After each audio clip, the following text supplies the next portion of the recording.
Because rituals is all about going round and round in a pattern. Ritual मतलब क्या कि आप कुछ फॉलो कर रहे हो.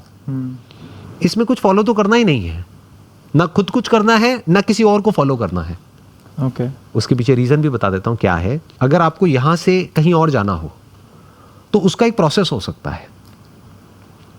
उसके लिए आपको किसी रिचुअल को फॉलो करना पड़ेगा, किसी मोड ऑफ ट्रांसपोर्टेशन के थ्रू वहां पर जाना पड़ेगा, किसी सिस्टम को फॉलो करना पड़ेगा, किसी ना किसी इंसान को फॉलो करना पड़ेगा, उसकी डायरेक्शंस को फॉलो करना पड़ेगा. बट अगर आपको यहां से यहीं जाना है, अब कौन सा रिचुअल काम आएगा? कोई नहीं. अभी बात कर रहा है कि स्पिरिचुअलिटी करने के लिए तो करने की जरूरत है. किस सेंस में बोल रहा है वो समझना लोगों के लिए अलग अलग. स्पिरिचुअलिटी अगर आप फॉलो करते हैं तो आप एक पैटर्न तो फॉलो करेंगे ही करेंगे. स्पिरिचुअलिटी में आपको अपने सेंसेस को कंट्रोल करना, अपने सेंसेस को ऑब्जर्व करना, ठीक है, उन पे नजर रखना, ठीक है, कहाँ पे किस सेंस का कितना यूज होगा, उन सब को मैनेज करके उसको प्रभावी ढंग से गाइड करके आप जो रिजल्ट चाहिए लाइफ में. स्पिरिचुअलिटी कई तरह की हो सकती है. स्पिरिचुअलिटी टेक्नोलॉजी वाला बंदा भी कर सकता है, स्पिरिचुअलिटी बिजनेस वाला बंदा भी कर सकता है, स्पिरिचुअलिटी किसान भी कर सकता है, स्पिरिचुअलिटी स्टूडेंट भी कर सकता है, स्पिरिचुअलिटी हर कोई कर सकता है. वो डिपेंड करता है वो कैसा रिजल्ट चाहिए उस स्पिरिचुअलिटी से, उस तरह से वो अपने मंतव्य को गाइड करके वहां तक पहुंच सकता है. तो ये कहना संदीप महेश्वरी जी का कि कोई पाथ नहीं होता है, ये सरासर गलत. फॉर एग्जाम्पल ये लाइट है. अब ये समझने के लिए कि ये लाइट है और वो यही है, कौन सा रिचुअल काम आएगा? क्या करोगे? कौन सा ताबीज पहनोगे? कौन सी मेडिटेशन करोगे? कौन सी प्रैक्टिस करोगे?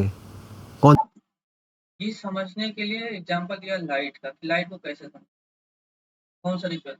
लाइट को समझने के लिए उसकी जो कैरेक्टरिस्टिक है, ठीक है, उसको देखना पड़ेगा आपको. ठीक है, कि उसका स्पीड क्या है, ठीक है, उसकी रिफ्लेक्टिविटी क्या है, कि जो वो रिफ्रैक्टिविटी क्या है, डिफ्लेक्शन क्या है, समझ रहे. वो डुअलिटी का प्रिंसिपल फॉलो कर रहा है या नहीं कर रहा है, डुअलिटी का प्रिंसिपल आया है, ठीक है. डुअलिटी का प्रिंसिपल में बोला जाता है कि पार्टिकल और वेव का नेचर सेम टाइम में दिखाता है, ठीक है, और जो भी उसके कैरेक्टरिस्टिक हैं वो चीज ऑब्जर्व करोगे, वो एक पैटर्न है, ये समझना पड़ेगा. ठीक है, ऐसे लोगों को कुछ भी फॉलोअर हो ज्यादा हो गए तो कुछ भी बोल के चल जाना ठीक नहीं है. कौन से आसन करोगे? क्या करोगे जिससे कि ये समझ आ जाएगी ये लाइट है? तो understanding of something has got nothing to do with any kind of ritual whatsoever it is. हाँ, रिचुअल से क्या होता है, कुछ देर के लिए हमको एक काम माइंड मिल जाता है.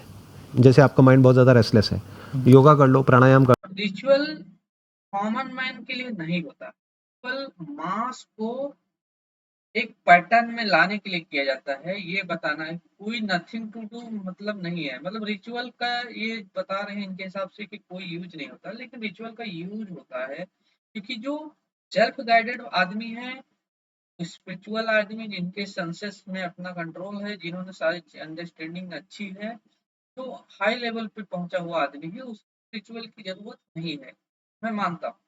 लेकिन जो मास जनता है, जिसको चीजों की समझ नहीं है, जिसको राइट रॉन्ग का समझ नहीं है, उसको अगर राइट पाथ पे लाना है तो जो ऑलरेडी रिचुअल से ऊपर लोग उठ गए हैं, वो लोग रिचुअल डिजाइन करके उनको दिए हैं कि भाई आप ये फॉलो करो तो आप राइट थिंग पे पहुंच सकते हो. तो ये मास के लिए एक साधन है. अब उस रिचुअल का बहुत लोग गलत बना दिया है, गलत तरीके से यूज कर रहा है, वो चीज गलत है. लेकिन ये चीज कहना कि रिचुअल का कोई यूज नहीं है, ये चीज बहुत ही गलत चीज है. ये गलत मैसेज जाता है सोसाइटी में. संदीप महेश्वरी जी को ऐसा नहीं करना चाहिए. कर लो, माइंड थोड़ी देर के लिए पीसफुल हो जाएगा. ओके. तो you can call it a stepping stone towards understanding, but उसका डायरेक्ट अंडरस्टैंडिंग से कोई कनेक्शन नहीं है. ओके. बहुत लोग हैं वो रिचुअल्स करते हैं और वहीं पे फंसे रह जाते हैं. हाँ. एक्चुअल में वो फर्स्ट स्टेप भी नहीं है. उन लोगों के लिए है वो फर्स्ट स्टेप जिनका आप कह सकते हो माइंड बहुत ही ज्यादा रेस्टलेस है, ओके.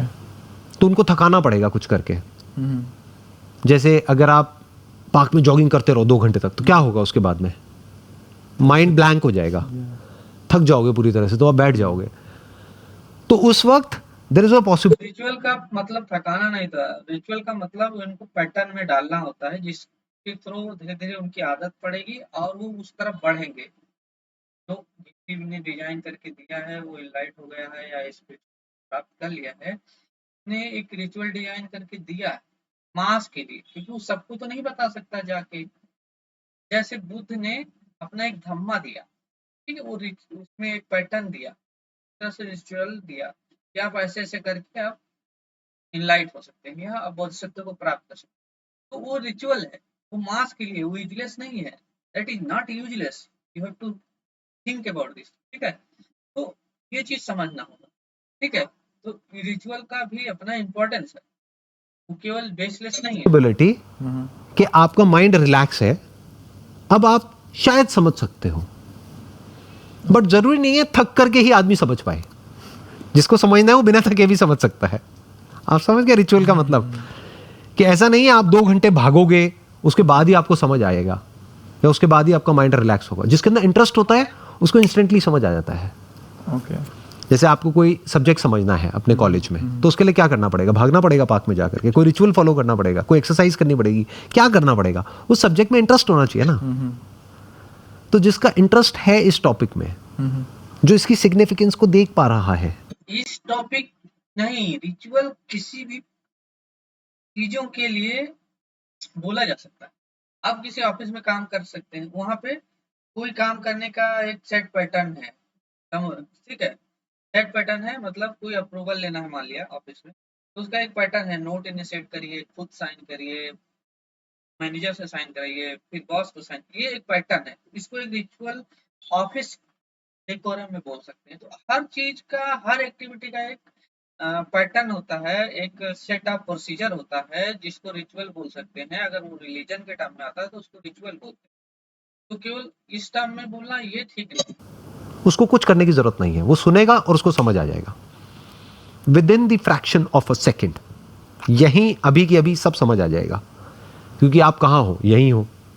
आप कब हो? अभी हो. ओके. तो अब उसके लिए क्या करोगे? तो इट्स ऑल अबाउट अंडरस्टैंडिंग. जैसे फंक्शनैलिटी क्या है? किसी भी चीज का कोई फंक्शन है, functionality. Understanding about the function, the step by step process is functionality. ऐसी स्पिरिचुअलिटी क्या है? Understanding about the spirit, not a spirit, not your spirit और my spirit, the spirit. Spirituality मतलब होता है टू दी. आप जैसे मैंने पहले ही बताया कि आप किसी भी फील्ड में स्पिरिचुअलिटी का इस्तेमाल कर सकते हैं. उसकी जो भी बेसिक इनपुट आउटपुट है उसको ऑप्टिमाइज करके आप उसको स्पिरिचुअल लेवल में ला सकते हैं. ठीक है, ये चीज समझना होगा. स्पिरिचुअलिटी. ओके. तो रिचुअल्स मे और मे नॉट हेल्प. ज्यादातर केसेस में क्या होता है, रिचुअल्स ट्रैप बन जाते हैं. लोग रिचुअल्स शुरू करते हैं. रिचुअल्स मतलब क्या? कोई मेडिटेशन, कोई ये, कोई वो उसी को एंड गोल समझ लेते हैं. और 20 साल हो गए हैं, बस कुछ करते चले जा रहे हैं, किसी रिचुअल को फॉलो कर. धन्यवाद. सब्सक्राइब कर दीजिए प्लीज.